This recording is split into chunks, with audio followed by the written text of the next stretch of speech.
حقیقت حیدر ان کے ذریعے سے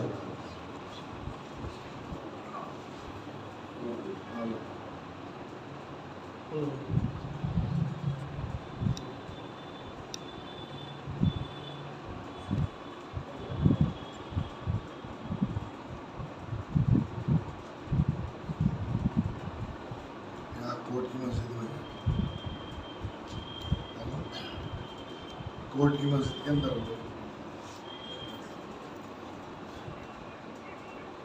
وہی ہے.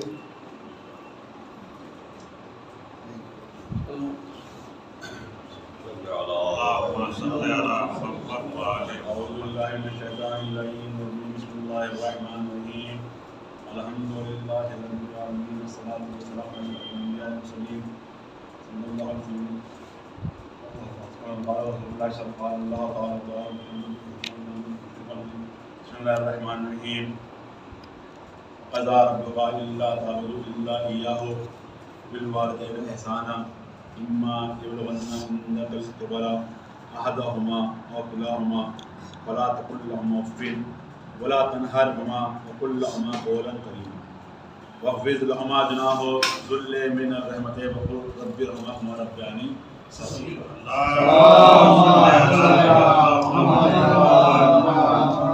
میدان گرامی بزرگان ملت، یہ سارے صاحب کی مجلس ہے اور ایک بیٹے نے اپنی والدہ کے ساتھ ملک کی. ہمارے یہاں یہی طریقہ ہے کہ اپنے مرحومین کو انسان یاد کرے سارے صاحب کے ذریعے سے، کیونکہ اتنا زیادہ کیونکہ وہ محتاج ہیں ہمارے. جب تک انسان حیات ہے، زندہ ہے، وہ اپنے اعمال کو انجام دے، نماز خود پڑھے، روزے خود رکھے، عمل خیر انجام دے، قرآن تلاوت کرے. جب انسان دنیا سے کوچ کر جاتا ہے، کوچ کرنے کے بعد یہ ہمارے ہاں یہ نہیں ہے کہ مر گیا تو ختم، بلکہ ہمارے یہاں جو مرتا ہے مرتا نہیں ہے بلکہ وہ زندہ ہوتا ہے. کیونکہ ماتا علی حب آل محمد ماتا شہیدہ، جو اہل بیت علیہ السلام کی محبت میں مرتا ہے وہ مرتا نہیں ہے بلکہ شہید ہوتا ہے. ماتا علی حب آل محمد ماتا مغفورا، وہ کہتا ہے بخشا گیا نہیں بخشا گیا. انسان پتہ نہیں ہے مسلمان کہہ رہے ہم بخشے ہوئے ہیں نہیں بخشے ہوئے ہیں، لیکن جو اہل بیت کی محبت میں مرتا ہے وہ بخشا ہوا مرتا ہے. یہ اہل بیت کا صدقہ ہے، فعل ہے کہ ہمارے یہاں مرنے والا مرتا نہیں ہے بلکہ وہ شہید ہوتا ہے. اور شہید کون ہوتے ہیں؟ زندہ ہوتے ہیں، وہ اللہ کے یہاں سے رزق پاتے ہیں، انہیں اللہ کی طرف سے رزق ملتا ہے. جب انہیں اللہ کی طرف سے رزق مل رہا ہے، پھر روایت بہت ساری ہیں کہ ہر مرنے والا وہ امید لگاتا ہے، آرزو کرتا ہے کہ اس کے ورثہ اس کے لیے کچھ کرے. امید کون لگاتا ہے؟ امید وہ لگائے گا اس میں زندگی ہو.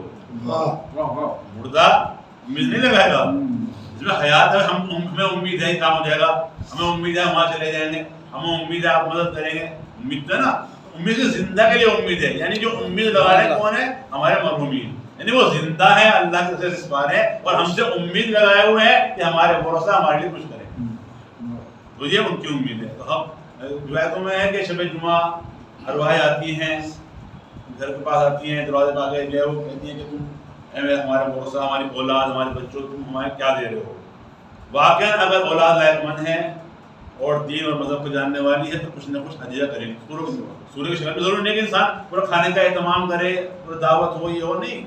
سورے بھی اگر انسان پڑھ کے درود پڑھ کے انہیں سارے ثواب پہنچا رہا ہے تو وہ بھی ثواب پہنچے گا. اور ثواب تو واقعی اتنا ہے کہ انسان کچھ بھی نہیں کرے، کوئی خرچ نہیں کرنا ہے.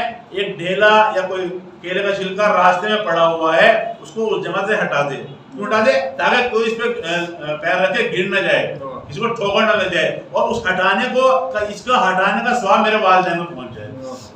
تو وہ ثواب بھی والدین تک پہنچتا ہے. اتنا عظیم ہے پروردگار کہ وہ جگہ جگہ پہ ہمیں ثواب دینے کے لیے تیار ہے، بخشنے کے لیے آمادہ ہے. تو یہ قرآن مجید کی سورہ اسرا کی آیات ہیں 23-24 آیت، اس کا تلاوت کا شرف حاصل کیا ہے. واقعا اللہ اس میں ارشاد فرما رہا ہے پروردگار وَقَضَىٰ رَبُّكَ أَلَّا تَعْبُدُوا إِلَّا إِيَّاهُ، تمہارے رب کا فیصلہ ہے. اس کا رب کا قضا یعنی قاضی اسی لیے گیا ہے، یعنی فیصلہ کرنے والے قاضی سے لے گا. قضا رب کا فیصلہ ہے. کیا فیصلہ ہے؟ اس کی عبادت کرو, صرف اسی کی عبادت کرو, اور کسی بات نہ کرو, صرف اس کی عبادت کرو.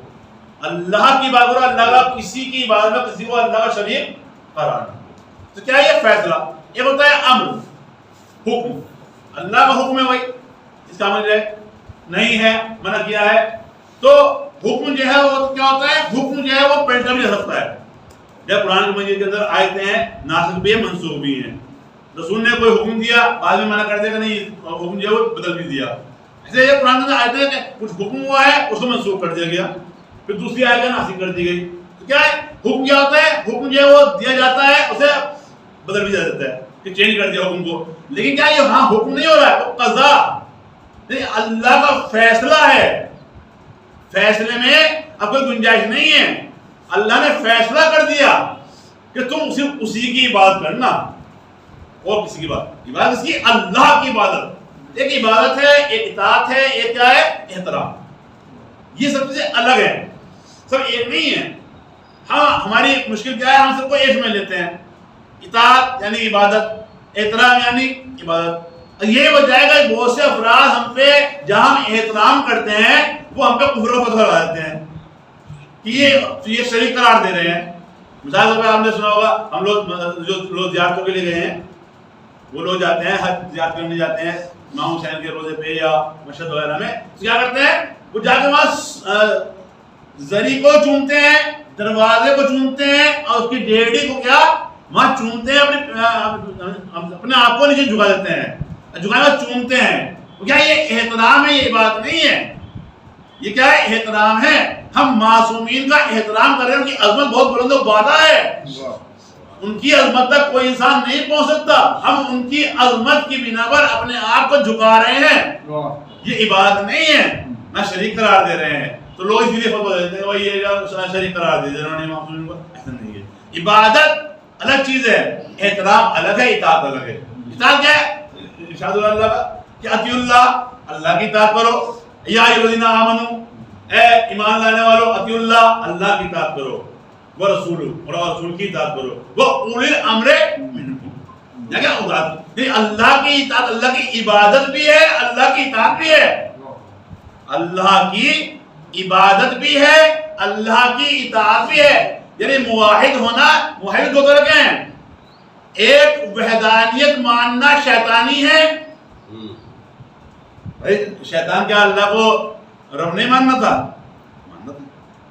شیطان اللہ کی عبادت, اس نے منع کیا اللہ کی عبادت کرنے سے, کہ میں اللہ کی عبادت نہیں کرتا, اے اللہ میں تجھے سجدہ نہیں کروں گا. اس نے منع کیا شیطان نے. کہیں کسی تاریخ میں کہیں لکھا ہو شیطان نے منع کیا ہے. شیطان بھی موحد ہے, وہ بھی اللہ کی عبادت کر رہا ہے. اس نے بھی اللہ کی عبادت سے انکار نہیں کیا کہ اللہ تیری عبادت نہیں کروں گا, تجھے سجدہ نہیں کروں گا, تجھے رکوع نہیں کروں گا, تیری تسبیح نہیں پڑھوں گا, اس نے یہ نہیں کہا. ایک تو شیطانی عبادت ہے, ایک رحمانی ہے عبادت, ایک اسلامی عبادت ہے جو اسلامی عبادت ہم کرتے ہیں. ایک شیطانی. شیطان عبادت تو کر رہا تھا لیکن اللہ کی اطاعت نہیں کر رہا تھا. جو اسلامی عبادت ہے وہ خالی عبادت نہیں ہے بلکہ اطاعت بھی ہے. شیطان نے اللہ کی عبادت سے انکار نہیں کیا بلکہ اللہ کے حکم سے نافرمانی کی ہے. میں کیوں عبادت کو میں سجدہ کرنے سے, میں آگ سے بنا, میں افضل, یہ مٹی سے بنا ہے, یہ موجود, یہ تمام فرشتے سجدے میں چلے گئے الا ابلیس. ابلیس نہیں گیا کیونکہ وہ صرف عبادت تو کر رہا تھا, اللہ کی اطاعت نہیں.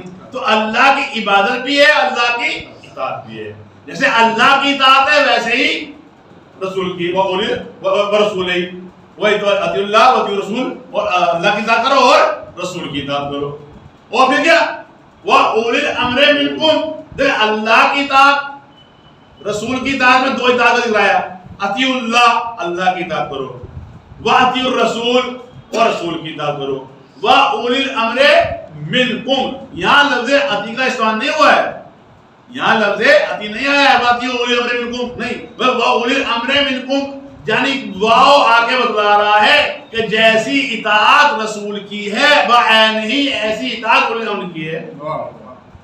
اولی الامر کی اطاعت میں رسول کی اطاعت میں کوئی فرق نہیں ہے. کیا رسول کی اطاعت میں یا اولی الامر کی اطاعت میں فرق نہیں؟ جب رسول کی اطاعت اور اولی الامر کی اطاعت ایسی ہے تو پھر اولی الامر کو ایسا ہی ہونا چاہیے جیسے رسول ہے. بھائی اگر جو ہے کہ آج کل ہمارے مسلمان بھائی کہتے ہیں کہ اولی الامر سے مراد جو ہے وہ بادشاہ وقت ہے، اس کے بعد حکومت ہے، جو بادشاہ ہے جو راجا ہے اس کی اطاعت کی جائے.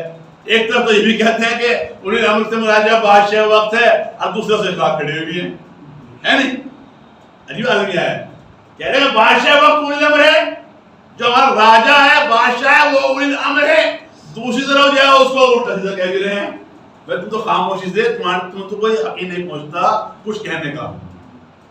ہمارے برادران کو کوئی حق ہی نہیں پہنچتا کہ وہ کچھ کہیں، کیونکہ انہوں نے کہا ہے کہ اطیعوا اللہ و اطیعوا الرسول. اولی الامر کا بادشاہ وقت ہے. جب بادشاہ جو ہمارا کہہ رہا ہے، جو ہمارا راجا کہہ رہا ہے، خاموشی سے اس کی بات سنو، ختم، اسی بات پر عمل کرو. تمہیں چون چلائی کی گنجائش ہی نہیں ہے. لیکن نہیں، اہل بیت کے ماننے والے جو اہل بیت کے ماننے والے ہیں، اہل بیت سے محبت کرنے والے ہیں، اولی الامر ایسا ہونا چاہیے جیسے رسول. کیونکہ کہا جا رہا ہے اطیعوا اللہ و اطیعوا الرسول اولی الامر منکم، لفظ صرف واو آیا ہے، یعنی جیسی اطاعت رسول کی ہے ایسی اطاعت اولی الامر کی ہونی چاہیے. بس جیسا رسول ہو ایسا ہی اولی الامر ہونا چاہیے. تبھی تو اس کی اطاعت کیسی ہوگی؟ تو سوائے مولا متقی حضرت علی ابن ابی طالب السلام دیگر ائمہ کے علاوہ کوئی ایسا نہیں ملتا. کیونکہ رسول خود فرما رہے ہیں کہ اولنا محمد، اوسطنا محمد، آخرنا محمد. ہم سب کے سب محمد ہے. ہمارا اول ہی محمد ہے، ہمارا اوسط ہی محمد ہے، ہمارا آخر محمد ہے. ہم سب کے سب محمد ہے. سب پڑھیں محمد کیا ہے؟ یہ اطاعت ہے، ان کی اطاعت کرو. عبادت کے 10 جو ہے وہ درجات ہیں. عبادت کے 10 درجے، 10 درجوں میں ایک درجہ تمام سی ایک جز ہے. عبادت کے 10 جز ہیں. عبادت کے 10 جز ہیں. 10 جز میں ایک جز جو ہے نماز، روزہ، حج، زکات، خون، سب چیزیں ہیں. 9 جز کہاں ہے بھائی؟ ایک جز ایسا ہے کہ اس میں نماز بھی ہے، روزہ بھی ہے، حج بھی ہے، زکات بھی ہے، خمس بھی ہے، المعروف بھی ہے، نہی منکر بھی، سب تمام چیز آ گئی. پھر 9 جز کیا ہے؟ رزق حلال کرنا. یعنی انسان صرف یہ نہیں کہ انسان سجدہ کر رہا ہے، نمازیں پڑھ رہا ہے، روزے رکھ رہا ہے، خمس نکال رہا ہے، زکات نکال رہا ہے، لیکن حلال سے جو ہے وہ دور ہے.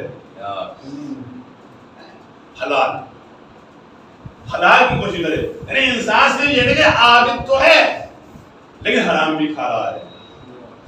نہیں، حرام نہیں، حرام سے پرہیز. بہت بڑا عبادت گزار ہے، بہت نماز پڑھتا ہے، نشان پڑ چکے ہیں نشانی کے اوپر، نقطے پڑ چکے ہیں، کیا کہ بہت عبادت گزار ہے. لیکن عبادت گزار ہونا کافی نہیں ہے، بلکہ جیسے کہ شکم میں حلال جا بھی نہیں جا رہا ہے. کہ شکم تو حرام سے پورا نہیں ہے، کہ شکم تو جو حرام طریقے سے نہیں آیا ہے، ہمارا حرام کمائی کا نہیں، بلکہ جس کام یعنی جتنا بھی ہم افعال انجام دے رہے ہیں، جس کام کو بھی انجام دے رہے ہیں وہ عبادت ہے. یہ بات یہ نہیں ہے کہ اللہ نے ہمیں خلق کیا کس لیے، پروردگار نے خلق نہیں کیا انسان کو جنات پر صرف اپنی عبادت کے لیے. عبادت کیا ہے؟ عبادت اگر نماز روزہ ہوتا ہے، انسان مسجد میں آگے بیٹھ جائے، روزے رکھے پورے حج کر دیا، زکات پوجا، نہیں. عبادت ہر وہ فعل جس کام کو ہم انجام دینے کے لیے جا رہے ہیں، ہم اگر نوکری کر رہے ہیں، ہم کاروبار کر رہے ہیں، اپنی بچوں کی پرورش کے لیے، تربیت تعلیم کے لیے، انتظامات کے لیے ہم جس کام کو بھی انجام دے رہے ہیں وہ عبادت ہے. وہ عبادت کب ہوگا؟ جب ہم حلال کام کو انجام دیں گے، جب حرام سے بچیں گے، حرام کاروبار نہیں کریں گے، حرام نوکری نہیں کریں گے، حرام تجارت نہیں کریں گے، حرام کا لانا لے جانا نہیں کریں گے، بلکہ ہر قدم ہمارا حلال ہو. ہمارا ہر قدم، ہمارا 24 گھنٹے عبادت ہو سکتا ہے کہ ہم دیکھیں جس کام کے لیے ہم جا رہے ہیں اس کام سے ہمارا اللہ راضی نہیں ہے. اگر ہمارا اللہ راضی ہے جس کام کو ہم انجام دے رہے ہیں وہ عبادت ہے. معلوم ہے سارے 24 گھنٹے عبادت ہے. عبادت ہوئی 10 منٹ کی نماز، 5 منٹ تسبیح لگا لیجیے، 2-4 منٹ جو ہے وہ تاکہ بات دعائیں وغیرہ لگا لیجیے، اور یہ تو ہے 15 منٹ 20 منٹ آدھا گھنٹہ باقی جو 23.5 گھنٹے 23 گھنٹے کہاں گئے وہ بھی تو عبادت ہوتی ہے نا ہمارے پوری اللہ نے ہمیں خلق کیا اپنی عبادت کے لیے. جب اللہ نے ہمیں اپنی عبادت کے لیے خلق کیا تو ہمارے 24 گھنٹے اللہ کی عبادت میں ہوں. یہ کب ہوگا؟ جو ہم جس کام کو بھی انجام دے رہے ہیں اسے دیکھیں ہم کسی سے ملاقات کرنے جا رہے ہیں, ہماری اس ملاقات سے اللہ راضی نہیں ہے. ہم کسی سے مل رہے ہیں, ہم کسی سے دوستی کر رہے ہیں, ہم کسی سے دشمنی کر رہے ہیں, ہماری اس دشمنی سے اللہ راضی نہیں ہے, ہماری اس دوستی سے اللہ راضی نہیں ہے. اگر اللہ راضی ہے تو یہ عبادت ہے. تمہارے 24 گھنٹے بعد میں ہوں گے. اگر سے جو آدھے گھنٹے مسجد کے اندر اللہ بہت بڑا بھائی نمازی ہے 1 گھنٹہ نماز لگا دیا, نہیں بلکہ تمام معاملات, ہمارے معاملات کیسے ہیں, ہمارا لین دین کیسا ہے, ہمارا اخلاق کیسا ہے, ہمارا آنکھ پڑوس کیسا ہے, یہ تمام کے تمام اللہ کے مطابق ہو.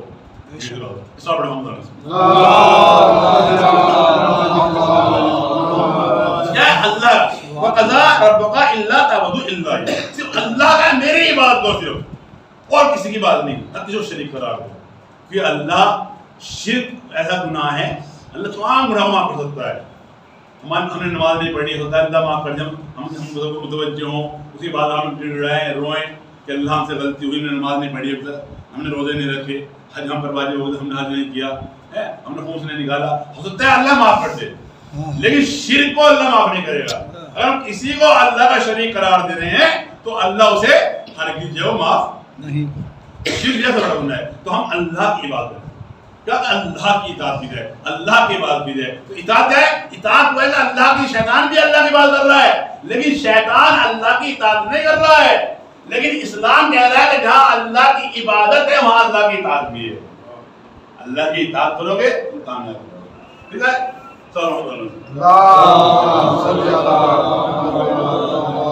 وبالوالدین احسانا, وبالوالدین احسان, یہ ماں کے سارے ثواب کی مجلس ہے.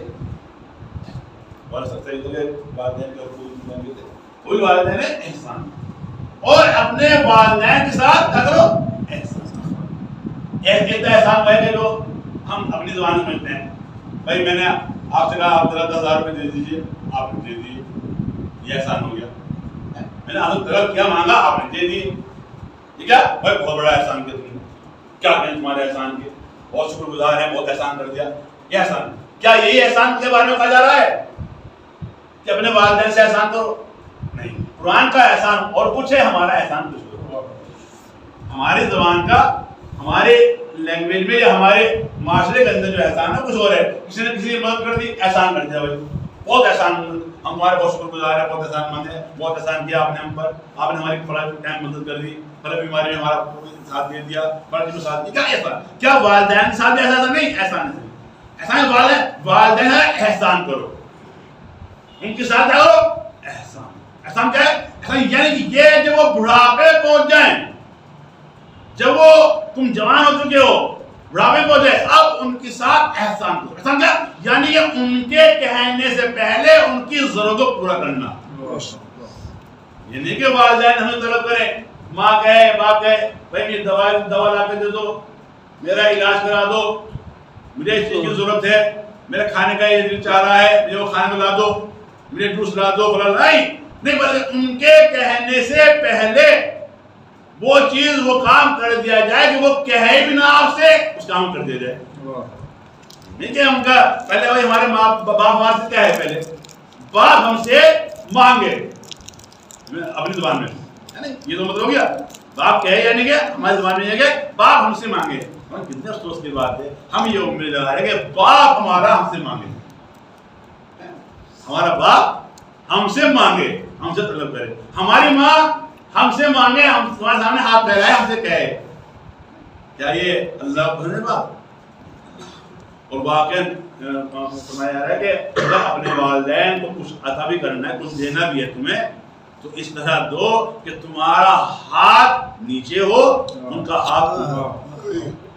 اللہ یہ بھی پسند نہیں کرتا, اللہ یہ بھی برداشت نہیں کرتا کہ تم اگر اپنے والدین کو کچھ چیز دے رہے ہو تو تمہارا ہاتھ اوپر ہو, تمہاری ماں کا ہاتھ نیچے ہو. اللہ گوارا نہیں کرتا. اللہ کہہ رہا ہے کہ نہیں, اگر علماء نے فرمایا کہ جب تم اپنے والدین کو کچھ دو تو تمہارا ہاتھ نیچے ہو, اس طرح اپنے ہاتھ پر رکھ کر ان کے سامنے پیش کرو تاکہ ان کا ہاتھ اوپر ہی رہے, وہ اوپر سے اس چیز کو. یہ کون ہے؟ والدین. واقعا والدین جو ہے والدہ احسان بولو والدین ایک تو والدین یہ کہ ہمارے یہ ملا دی والدین یہ والدین ہیں جنہوں نے ہمیں پیدا کیا ہے خلق کیا ہے جنہوں نے پیدا کیا ہے ہماری پرورش تعلیم دل انتظام کرے یہ والدین ہمارے ایک ہمارے والدین کون ہے روحانی والدین یہ کون ہے ایک جسمانی والدین ہے یہ جسمانی والدین ہے ایک روحانی والدین یعنی انسان جو ہے مرکب ہے جسم اور روح سے بھائی انسان جو ہے دو چیزیں ہیں انسان کا جسم بھی ہے روح بھی ہے اگر روح نکل جائے بیکار روح اگر نکل جائے ختم سب کچھ بھی آگے نہیں رہا نہیں گاڑی ایک گاڑی ہے گاڑی میں ایک تو گاڑی ہو گئی کیا ہو گیا چلانے والا ڈرائیور ٹھیک ہے ایک گاڑی ہے کیا ڈرائیور ہے اگر ڈرائیور نہ ہو گاڑی چل جائے گی ٹھیک ہے نہیں یا خالی ڈرائیور ہو گاڑی نہ ہو میں چلانا جانتا ہوں نہیں گاڑی نہیں ہے میرے پاس ہے یہ بھی کوئی فائدہ نہیں یعنی دونوں چیزیں ہو گاڑی بھی ہو اور ڈرائیور ہو اور دونوں کی غذائیں بھی ہیں دونوں کی غذائیں بھی ہیں جب گاڑی میں جو گاڑی کی غذا ہے جب وہ نہیں ہوگا تو گاڑی نہیں چلے گی چلی جائے گی نہیں جائے گی اور اگر انسان جو ڈرائیور ہے اس کی بھی غذا ہے اسے اگر بھوک لگ رہی ہے کچھ کھانا چاہیے پیاس لگ رہی ہے پانی چاہیے اسے ایسے گاڑی کے لیے کیا پیٹرول ضروری ہے کیا گاڑی میں اگر پیٹرول ڈالو گے گاڑی تبھی چلے گی گاڑی جب اگر پیٹرول گیا آپ چلاؤ سے چل جائے گی نہیں چلے گی انسان اگر کھائے گا پیے گا نہیں اور بالکل جو ہے وہ لاگ رہا گاڑی چلا لے گا ڈرائیور نہیں چل سکتا مجھے کھانا بھی چاہیے اور پانی بھی چاہیے ایسے ہی یا اسے الٹا کر دے کہ جو غذا جس کی ہے اس کو نہ دے دوسرے کو دے دے مطلب کیا گاڑی میں پیٹرول ڈالنا ہے پیٹرول ڈرائیور کو پلا دو ہے اور گاڑی میں کیا ڈال دو پانی ڈال دو کیا گاڑی چل جائے گی یا ڈرائیور اس گاڑی کو چلا سکتا ہے پیٹرول پینے کے بعد کیا یعنی ہر ایک کی غذا الگ ہے گاڑی کی غذا الگ ہے ڈرائیور کی غذا الگ ہے اسی طرح جسم کی غذا الگ ہے روح کی غذا الگ ہے جسم کی غذا اور روح کی غذا ایک نہیں ہے جسم کی غذا اپنے جسم کو تندرست کرنے کے لیے انسان کھانا کھائے پانی پیے پھل فروٹ کھائے جوس پیے یہ سمجھتے نہیں روح کی غذا کیا ہے روح کی غذا کیا ہے اس طرح ہم نے کہا کہ والدین ہے ایک والدین یہ ہے مجازی ایک ہمارے والدین روحانی ہے خود رسول فرما رہے ہیں کہ اے علی تم اور میں اس امت کے باپ ہیں کون کہہ رہا ہے وہ روحانی باپ ہے ہمارے وہ روحانی باپ ہے جیسا رسول ہے روحانی باپ ان کے بھی کچھ حقوق ہیں جس طرح انسان کا جسم میں کچھ چاہ رہا ہے اس طرح روح بھی کچھ چاہ رہی ہے انسان کا جسم سے روح نکل جاتی ہے تو کیا ہوتا ہے کیا یہ کوئی انسان ایک انسان اپنے باپ سے بہت محبت کرتا ہے اپنے باپ کے بغیر سو نہیں سکتا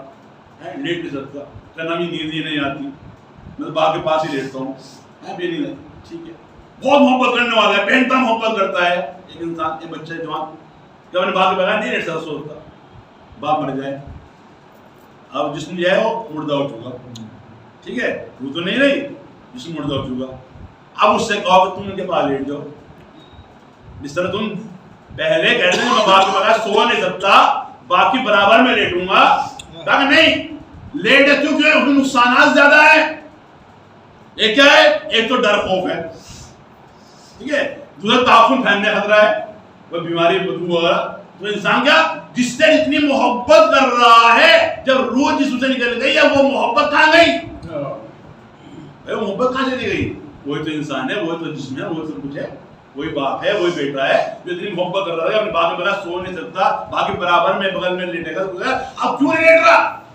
کہا کہ نہیں تعفن کا بھی خطرہ ہے اور ڈر خوف بھی ہے حزن بھی ہے لیکن تعفن اور حزن جو ہے یہ ایک چیز سے ختم ہو سکتا ہے وہ ہے اہل بیت علیہ السلام کی محبت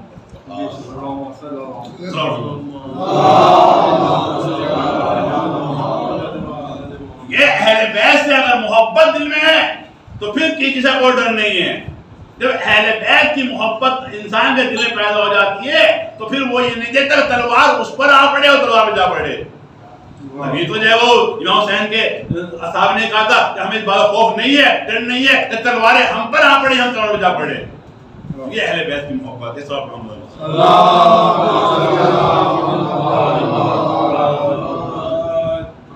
وبالوالدین احسانا اما یبلغن عندک الکبر احدہما او کلاہما، جبکہ وہ دونوں بڑھاپے میں پہنچ جائیں، کون؟ والدین، یا ان میں سے کوئی ایک بڑھاپے میں پہنچ جائے، تو کیا ہونا ہے؟ فلا تقل لہما اف، تو ان کے سامنے اف تک نہ کہنا، کیا کہنے، کون؟ والدین، فلا تقل اف، ان کے سامنے اف تک نہ کہنا۔ اف کیا ہے؟ سب سے چھوٹا جملہ، اگر کوئی اس سے چھوٹا جملہ ہوتا تو وہ بیان ہوتا، نہیں اس سے چھوٹا کوئی جملہ نہیں۔ اف انسان کو کرتا ہے، میں کہوں گا آپ اس سے کہیں کہ بھائی مول صاحب آپ کو جو وہ 1 کروڑ روپے مل رہے ہیں، آپ کا جو وہ کیا ہے وہ لاٹری پارٹی وہ لگ گئی آپ کی، میں وہ کروں گا، سننے کروں گا، خوش ہوں گا بھائی، خوشی بات ہے۔ اف انسان کا ہوتا ہے تکلیف کے اندر، درد میں، بے چینی میں، پریشانی میں، مصیبت میں، یہ اف جو انسان خوشی میں نہیں کرتا۔ اس کو دیکھا آپ نے، کوئی خوشی ملی ہے، کوئی انعام مل رہا ہے، کوئی چیز مل گئی، کوئی مکان مل گیا، گاڑی مل گئی، وہ اوفو، کس نے کہا؟ کس نے کہا؟ کوئی اوفو میں گاڑی مل گئی، اوفو گاڑی مل گئی بھائی، کس نے کہا؟ کس نے کہا مجھے 1 کروڑ روپے مل گیا، 1 لاکھ روپے مل گیا، کس نے کہا مجھے 1 لاکھ روپے مل گیا، اوفو 1 لاکھ روپے مل گیا، کہتا ہے کوئی نہیں، یہ خوشی ہے، اس میں کوئی افنے افنا تکلیف میں، ضرر میں، پریشانی میں، یعنی کہ والدین یعنی کسی بھی تکلیف میں نہ ہو، یعنی بولا تو بولو افین، کہ ذرا بھی اف نہ کرنا، مجھے ایسا نہ کہ کوئی انسان پریشان کر دے والدین کو، یا اذیت دے یا نقصان دے، یا والدین ہم سے کچھ کہہ رہے ہیں، کچھ مانگ رہے ہیں، ہم کہیں اوفو، تو پریشانی کر دیا۔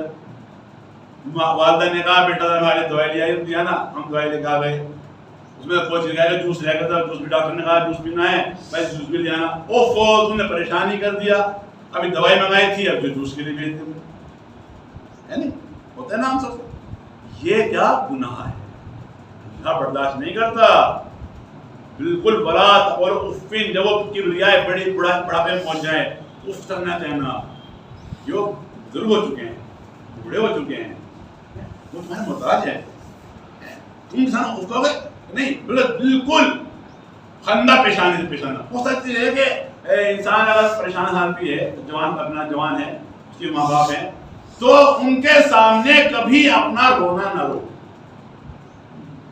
اپنی پریشانی ان کے سامنے نہ رو، کہ وہ ہمارا کاروبار نہیں چل رہا، یہ نہیں چل رہا، نقصانات ہو گئے ہیں، ماں کے سامنے باپ کے سامنے نہیں، وہ کیا وہ ہم سے محبت کرتے ہیں، ان کا دل دکھے گا، انہیں تکلیف ہوگی، انہیں پریشانی ہوگی، کیا ہمارا بیٹا پریشانی میں ہے، ہمارے بیٹے میں اتنے پیسے نہیں ہے کہ وہ ہماری دوا لا دیں، ہمارا بیٹا مصیبت میں ہے، وہ ہمارے لیے اچھی غذا کا انتظام نہیں کر رہا، نہیں وہ انسان کیا ماں باپ پریشان ہوں کہ نہیں ہم یہ ہمارا بیٹا ہے اسے عزت نہ ہو، تو کیا نہ ماں نہ باپ کچھ نہیں کہیں گے، اگر انہیں ضرورت بھی ہوگی چیز کی، کوئی چیز چاہت بھی ہوگی، وہ پھر بھی نہیں کہیں گے، کیونکہ وہ اپنی اولاد سے محبت کر رہے ہیں کہ میں اپنی اولاد پریشان نہ ہو، میرا بیٹا پریشان نہ ہو، میں اگر اس سے کچھ چیز طلب کروں گی، کچھ کہوں گی چیز کے لیے تو پریشان ہو جائے گا، پہلے پریشان ہے، یہ پہلے اپنے بچوں کو گرا ہوا ہے، یہ پہلے اپنی بیوی سے پریشان ہے، فرض ہے کیا یہ ماں کے سامنے بلکہ ان کے سامنے اپنے آپ کو شجاع سمجھ لو، ان کو کے سامنے اپنے آپ کو شجاع پیش کرو کہ نہیں آپ کو ٹینشن نہ ہو، کوئی پریشان نہ ہو، کوئی کسی چیز کے لیے آپ پریشان نہ ہو، ہر چیز میں مہیا کر دوں گا آپ کے لیے، ہر چیز لا دوں گا، آپ کسی چیز کی تکلیف نہ محسوس کریں، کوئی بھی ضرورت ہے میں آپ کی ہر ضرورت پوری کروں گا، اپنے آپ کو شجاع دکھاؤ۔ یہ ماں باپ چاہتے ہیں کہ ان کے بچے شجاع ہوں، ماں باپ نہیں چاہتے کہ ان کے بچے کمزور ہو جائیں، والدین نہیں چاہتے کہ ان کی اولاد جو روئے ڈڑائے ہے نہیں، والدین کہ بچہ خوش رہے، شجاع ہوں، ٹھیک ہے، والدین کی یہ تو والدین والدین مقام بہت بلند والا ہے، اگر یہ دونوں میں سے کوئی بڑھاپے پہنچ جائے تو ان کے سامنے اس طرح بڑھاؤں گا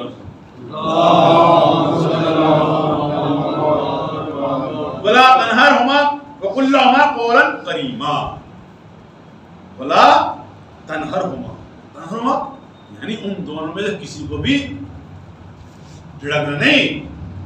ہاں جھڑکنا انہیں تنہا ذرا بھی جھڑکنا نہیں ہے کہ وہ کسی بات سے بھی انسان جھڑک دے. استغفر اللہ معاذ اللہ. میں تجھے بیان کرنا تھا بچوں سنانے کے لیے پھر ذرا سا بھی ان کے سامنے جھڑکنا نہیں ہے. انسان جو جھڑک دینا آپ کو واجہ میں جھڑک دے تم نے پریشان کر دیا یہ کر دیا ہے یہ غلط. ان کے سامنے ذرا سا بھی کہ وہ اگر یہ اللہ کریمہ بلکہ جب بھی ان سے گفتگو کرنا ایک اچھی گفتگو کریمانہ ایک محبت بھری ایک احسن طریقے سے ایک اچھی طریقے سے ایک بہترین انداز سے گفتگو کرنا. جب بھی ان سے بات کرنا انہیں جھڑک کے بات نہ کرنا بلکہ ان سے کریمانہ محبت بھری گفتگو کرنا پیار سے گفتگو کرنا اپنے آپ کو جو ہے بہترین پیش کرنا ان کے سامنے. وہ ہیں ماں باپ ہی ہیں کوئی ایسے ہستی نہیں ہے. یہ ماں باپ ہیں. یہ ہمارے وہ ماں باپ ہیں جنہوں نے پیدا کیا ہے جنہوں نے ہماری تربیت تعلیم کا انتظام کیا ہے. یہ ہمارے والدین ہیں. ان کا مرتبہ بہت بلند والا ہے. ان کا مرتبہ یہ ہم سے محبت کرنے والے ہیں بے انتہا محبت کرنے والے ہیں. ہماری کوئی پریشانی کیا بہت محبت ماں کتنا محبت کرتی ہے بے انتہا محبت کرتی ہے. ماں بے انتہا محبت کرتی ہے واسطے. ماں نہیں برداشت کرتی کہ اس کے بچے کو ذرا سی تکلیف ہو. ماں چاہتی ہے کہ اگر کوئی بچوں کو تکلیف ہو جائے تو مجھے ہو جائے. کوئی بچوں کو نقصان ہونے والا ہے نقصان میرا ہو جائے. کوئی کانٹا بچوں کو چبھنے والا ہے مجھے چبھ جائے. کوئی بچے کا زخم ہونے والا ہے مجھے ہو جائے. بچہ میرا تکلیف میں نہ ہو بچہ میرا پریشان نہ ہو بلکہ جو پریشانی بچے پہ آ رہی ہے مجھ پر آ جائے. یہ ماں ہے. کتنی محبت کرتی ہے ذرا سی تکلیف برداشت نہیں کرتی. کتنی محبت کر رہے ہیں بے انتہا محبت. اور اللہ کتنی محبت کر رہا ہے ہم سے 70 ماؤں کی محبت.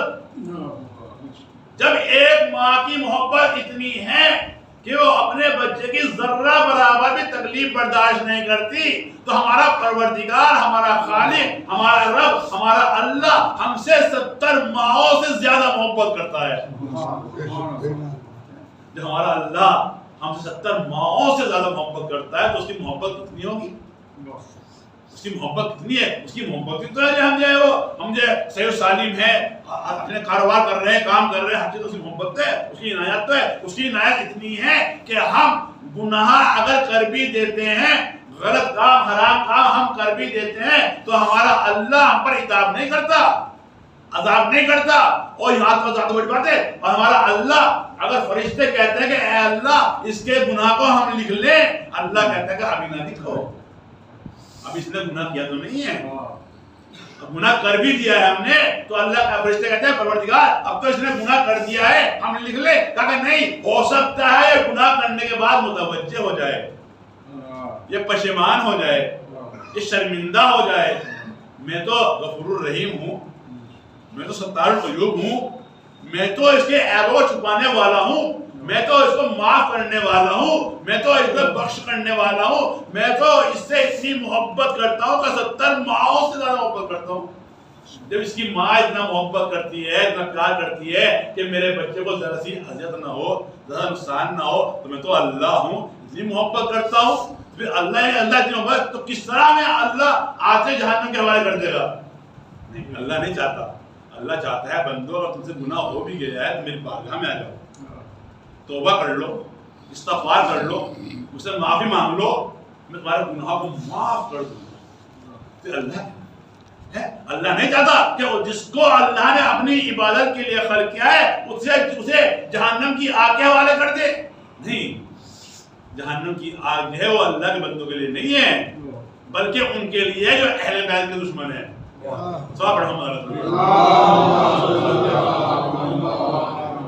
اگر پوری کائنات علی کی محبت میں علی کی ولایت میں تمام کی تمام کائنات ایک جگہ جمع ہو جاتی تو اللہ جہنم کو خلق نہیں کرتا.